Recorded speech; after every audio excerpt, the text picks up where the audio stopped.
I'll say this again. Pay to win is nothing new.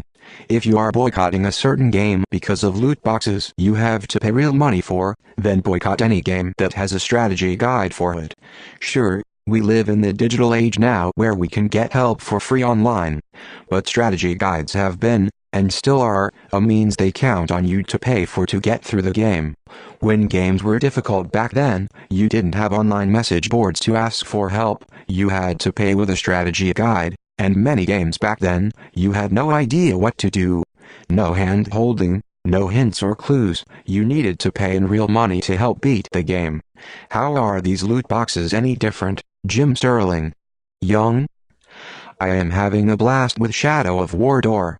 It's an incredible sequel to another great game, and I am never required to pay money. That's the thing. You do not have to pay a dime. If you want to take shortcuts, then go ahead and cough up money for loot boxes.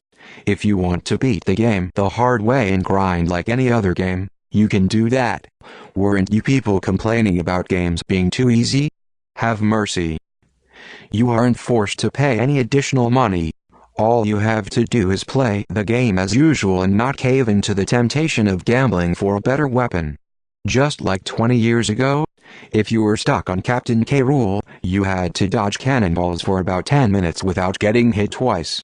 You had to cough up $20 just to help memorize the pattern better, and after you beat K. Rool, the game ends. I'll ask again, how is this different? For Star Wars Battlefront, there is a loot box mechanic as well.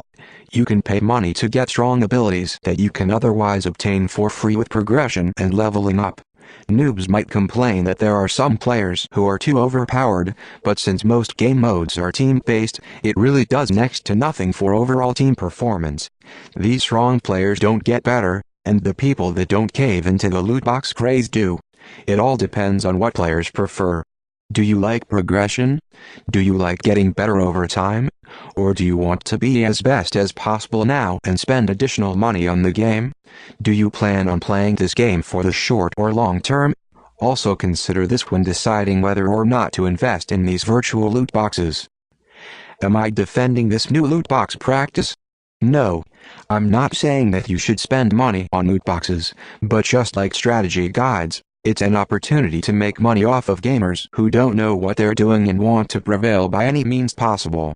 You don't need loot boxes for any game, just as you don't need strategy guides for the most part.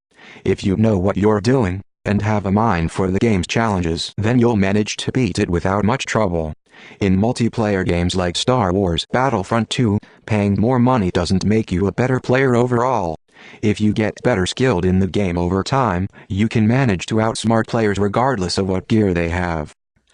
I feel as if Jim Sterling and others are blowing this controversy way out of proportion.